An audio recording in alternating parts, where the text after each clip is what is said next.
നമ്മുടെ ചുറ്റുമുള്ള ഒരുപാട് ആൾക്കാർ ബനാന ചിപ്സ് ഓൺലൈനിൽ വെക്കാൻ ആഗ്രഹിക്കുന്നുണ്ട്. ബനാന ചിപ്സ് മാത്രമല്ല, ഇത്തരത്തിലുള്ള പ്രൊഡക്റ്റ് ഓൺലൈനിലേക്ക് ആക്കാൻ ആഗ്രഹിക്കുന്നുണ്ട്.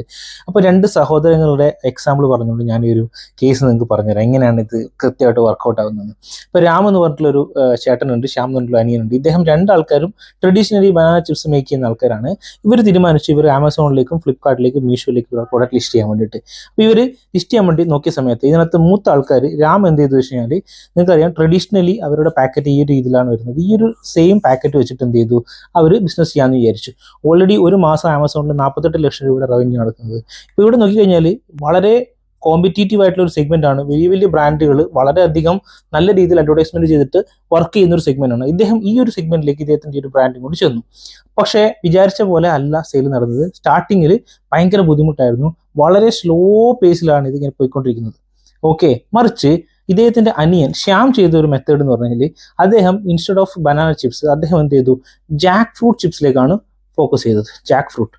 ഓക്കെ, ഈ ജാക്ക് ഫ്രൂട്ട് ചിപ്സിന്റെ പ്രത്യേകത എന്താണ്? ജാക്ക് ഫ്രൂട്ട് ചിപ്സിനകത്ത് അത്ര വലിയ കോമ്പറ്റീഷൻ ഇല്ല, വളരെ കുറച്ച് ആൾക്കാർ മാത്രമേ ഉള്ളൂ. അപ്പം അദ്ദേഹം ബനാന ചിപ്സ് ഓൾറെഡി ട്രഡീഷണലി കൊടുക്കുന്നത് പുറമെ തന്നെ ഓൺലൈനിലേക്ക് അദ്ദേഹം ജാക്ക് ഫ്രൂട്ടിലേക്ക് ഫോക്കസ് ചെയ്തു.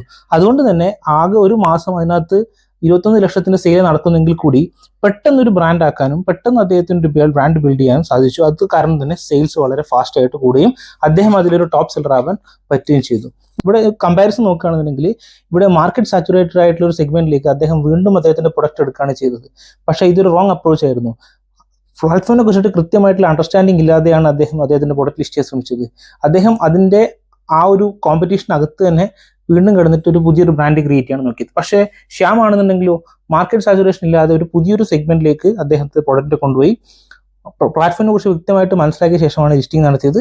അതേപോലെ തന്നെ അദ്ദേഹത്തിൻ്റെതായിട്ടുള്ള ഒരു ബ്ലൂ ഓഷൻ ആ ഒരു സെഗ്മെന്റിൽ ഒരു ടോപ്പ് ആയിട്ടുള്ള രീതിയിൽ മാറാൻ ശ്രമിച്ചു.